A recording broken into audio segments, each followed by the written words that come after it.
은서는 기자회견장에서 마이크를 잡았다. 손끝이 미세하게 떨렸다.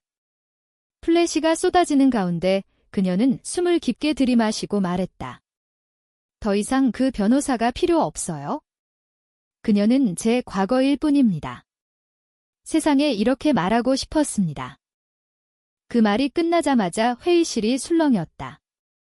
기자들이 일제히 질문을 쏟아냈다. 왜 갑자기 그런 선언을 하시는 겁니까? 관계를 부정하시는 이유가 무엇입니까? 은서는 미소를 지으려 애썼지만 입술이 굳었다. 그녀는 이미 알고 있었다. 이 한마디가 자신의 인생을 영원히 바꿀 것이라는 사실을. 집으로 돌아오는 택시 안에서 은서는 창밖을 바라보았다. 서울의 불빛이 스치듯 지나갔다. 가슴이 답답했다. 다은의 얼굴이 떠올랐다. 그 부드러운 눈빛과 따뜻한 목소리. 한때 그녀를 사랑했던 모든 순간이 파도처럼 밀려왔다. 하지만 이제 그 사랑은 그녀가 스스로 지운 과거가 되었다. 2년 전으로 거슬러 올라갔다. 은서는 당시 마케팅 회사에서 디렉터로 일하고 있었다. 외모도 출중하고 능력도 인정받았지만 집안에서는 늘 불안한 존재였다. 그녀가 여성에게 끌린다는 사실이 가족에게 알려진 후 집안 분위기는 얼어붙었다. 아버지는 그녀를 노려보며 말했다. 그런 생각은 병이다. 어머니는 매일 울면서 기도했다. 우리 은서가 왜 이런 시련을 겪어야 하느냐? 은서는 도망치고 싶었다. 하지만 가족을 버릴 수 없었다. 친구의 소개로 다은을 만났다. 다은은 34세의 여성 변호사였다. 가족법과 인권 사건을 주로 다루며 서울 법조계에서 이름이 알려져 있었다. 첫 상담에서 다은은 은서를 조용히 바라보며 말했다. 은서 씨, 당신의 권리를 지켜드리겠습니다. 그리고 당신이 혼자가 아니라는 것도 알려드리고 싶어요. 그 말이 은서의 마음을 흔들었다.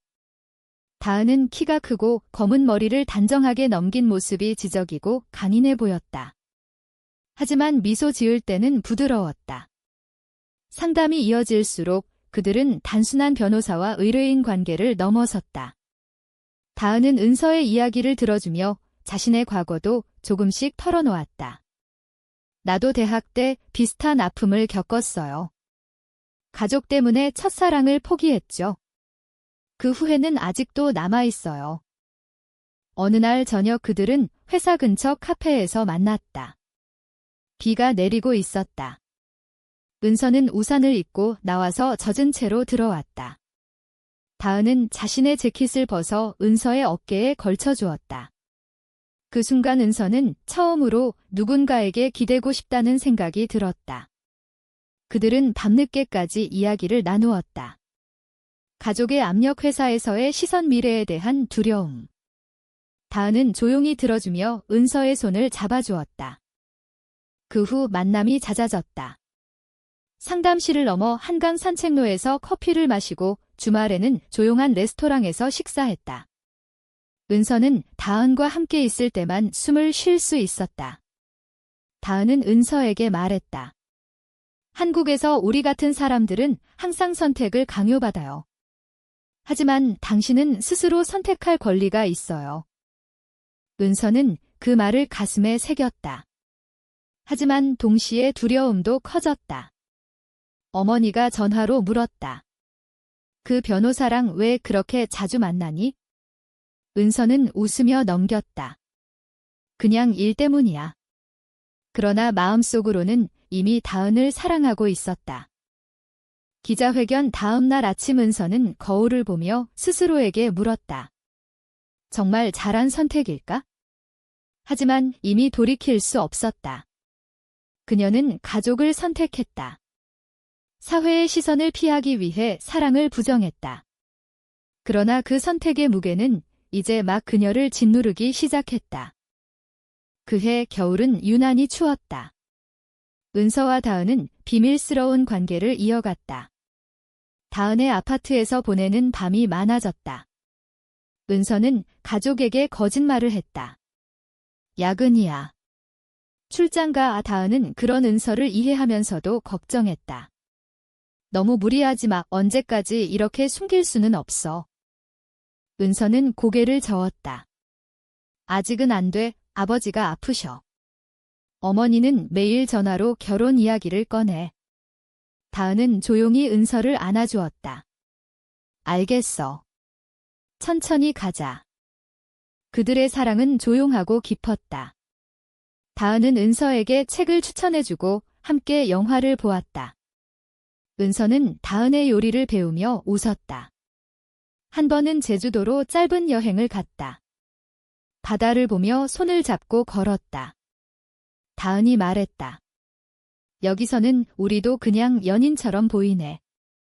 은서는 그 말에 눈물이 핑 돌았다.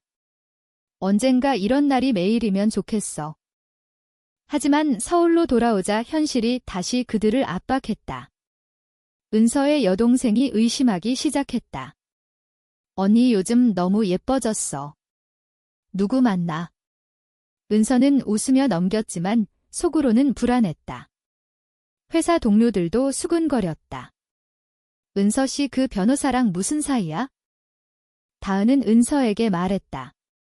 만약 가족이 알게 되면 어떻게 할 거야? 은서는 대답하지 못했다. 그녀는 가족을 사랑했다. 아버지의 기대, 어머니의 눈물, 동생의 미래. 모두 그녀의 어깨에 올려져 있었다. 다은은 그런 은서를 이해하면서도 아팠다. 나도 가족을 포기한 적이 있어? 그 상처는 아직 아물지 않았어. 어느 날 은서의 집에 어머니가 불쑥 찾아왔다.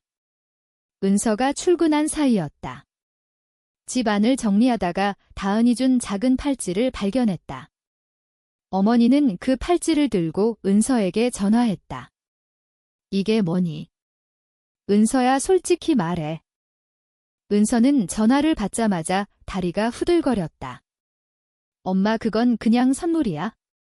어머니의 목소리가 날카로웠다. 변호사, 그 여자랑 무슨 사이야? 은서는 변명했지만 이미 늦었다. 어머니는 울면서 말했다. 우리 집안 망신시키지 마. 제발 정상적으로 살아. 그날 밤 은서는 다은의 집으로 갔다. 문을 열자마자 다은의 품에 안겨 울었다. 다은은 그녀를 꼭 안아주며 속삭였다. 괜찮아. 함께 이겨내자. 하지만 은서는 이미 선택의 갈림길에 서 있었다.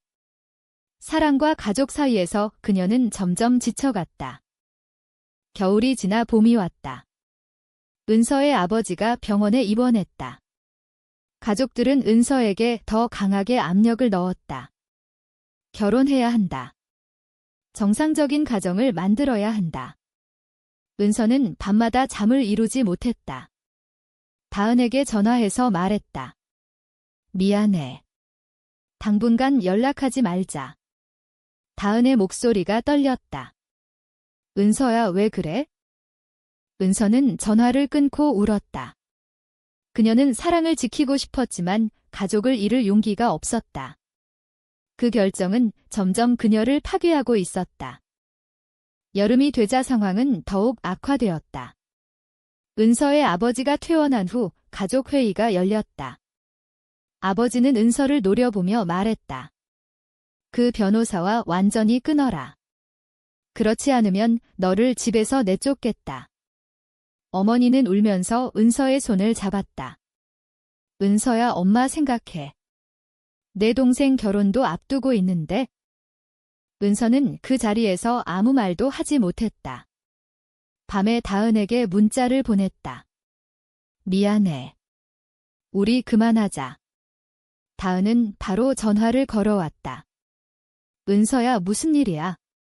솔직히 말해. 은서는 울면서 말했다. 가족이 다 알아. 더 이상 못 견디겠어? 다은은 조용히 말했다. 그럼 나를 선택해. 함께 새 삶을 시작하자. 은서는 대답하지 못했다. 그녀는 전화를 끊고 며칠 동안 연락을 피했다. 회사에서는 프로젝트가 바빴다. 동료들은 그녀를 이상하게 바라보았다. 은서 씨 요즘 왜 그래? 결국 은서는 선택했다. 가족을 지키기 위해 사랑을 포기하기로. 그녀는 변호사 사무실에 들러 다은을 만났다. 다은은 창백한 얼굴로 그녀를 기다리고 있었다. 은서는 떨리는 목소리로 말했다. 미안해, 다은아. 나는 가족을 선택할게. 우리 관계는 여기서 끝내자. 다은의 눈에 눈물이 고였다. 정말 그게 내 선택이야. 은서는 고개를 끄덕였다. 네, 미안해. 다은은 조용히 말했다. 알겠어. 하지만 후회하지 마. 내가 선택한 길이니까. 그 후 은서는 기자회견을 준비했다. 가족이 원한 대로 공식적으로 관계를 부정하기로 했다. 기자회견장에서 그녀는 선언했다. 더 이상 그 변호사가 필요 없어요. 그 말은 세상에 퍼졌다. 가족은 안도했다. 아버지는 말했다. 잘했다. 이제 정상으로 돌아왔다. 하지만 은서의 마음은 무너졌다. 밤마다 다은의 꿈을 꾸었다. 그녀는 선택의 대가를 치르고 있었다. 사랑을 잃은 빈자리가 너무 컸다. 선언 후 몇 달이 지났다. 은서는 가족이 소개한 남자와 만남을 가졌다. 어머니는 기뻐했다. 이제 제대로 된 인생을 사는구나. 은서는 미소를 지었지만 속으로는 공허했다. 남자와 대화할 때마다 다은이 떠올랐다. 그의 손을 잡아도 다은의 따뜻함이 생각났다. 회사에서는 승진했다. 동료들은 그녀를 칭찬했다. 은서 씨 이제 안정됐네. 하지만 은서는 매일 피로했다. 밤에 혼자 있을 때면 눈물이 흘렀다. 그녀는 다은의 소식을 몰래 검색했다. 다은은 여전히 변호사로 활동하며 인권 사건을 맡고 있었다. 사진 속 다은은 여전히 아름다웠지만 눈빛이 슬퍼 보였다. 어느 날 은서는 우연히 다은을 만났다. 지하철역에서였다. 다은은 서류 가방을 들고 서 있었다. 눈이 마주쳤다. 은서는 숨이 멎는 듯 했다. 다은은 조용히 말했다. 오랜만이네. 은서는 대답했다. 응, 잘 지내? 다은은 미소 지었다. 그럭저럭. 너는? 은서는 고개를 숙였다. 나도 그럭저럭. 그 만남 후 은서는 더 힘들어졌다. 그녀는 가족에게 말했다. 나 결혼할 생각 없어. 아버지는 화를 냈다. 또 그 소리냐. 은서는 더 이상 참지 못했다. 그녀는 과거의 선택을 후회하기 시작했다. 사랑을 포기한 대가가 너무 컸다. 다은은 은서에게 연락했다. 만나서 이야기하자. 은서는 흔들렸다. 하지만 결국 만나기로 했다. 카페에서 다은은 말했다. 너 때문에 많이 아팠어. 하지만 내 선택을 존중해. 은서는 울었다. 미안해. 내가 잘못했어. 그 대화는 은서에게 작은 희망을 주었다. 하지만 현실은 여전히 그녀를 올가매고 있었다. 가을이 되자 은서는 결심했다. 그녀는 가족에게 솔직하게 말했다. 나 다은을 사랑해. 가족을 지키고 싶지만 사랑도 포기할 수 없어. 아버지는 분노했다. 내가 미쳤구나. 어머니는 울었다. 은서야, 제발. 은서는 다은에게 갔다. 다은은 그녀를 안아주었다. 이제 함께 가자. 은서는 고개를 끄덕였다. 하지만 과정은 쉽지 않았다. 가족은 그녀를 외면했다. 동생은 말했다. 언니 때문에 집안이 망가졌어. 은서는 상처받았지만 후회하지 않았다. 다은과 함께 새로운 삶을 시작했다. 작은 아파트에서 서로를 의지하며 살았다. 은서는 말했다. 미안해. 내가 얼마나 아팠을지 이제 알겠어. 다은은 미소 지었다. 이제 괜찮아. 우리 함께라면. 시간이 지나 가족과의 관계도 조금씩 회복되었다. 어머니가 먼저 연락했다. 은서야 보고 싶다. 은서는 눈물을 흘렸다. 그녀는 깨달았다. 진정한 사랑은 포기하는 것이 아니라 지키는 것이라는 사실을.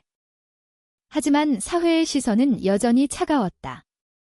은서는 그 모든 것을 감내하며 살았다. 그녀의 선택은 많은 것을 바꾸었다. 과거의 사랑을 포기하는 것이 가족을 지키는 유일한 길이었을까? 당신은 어떻게 생각하나요?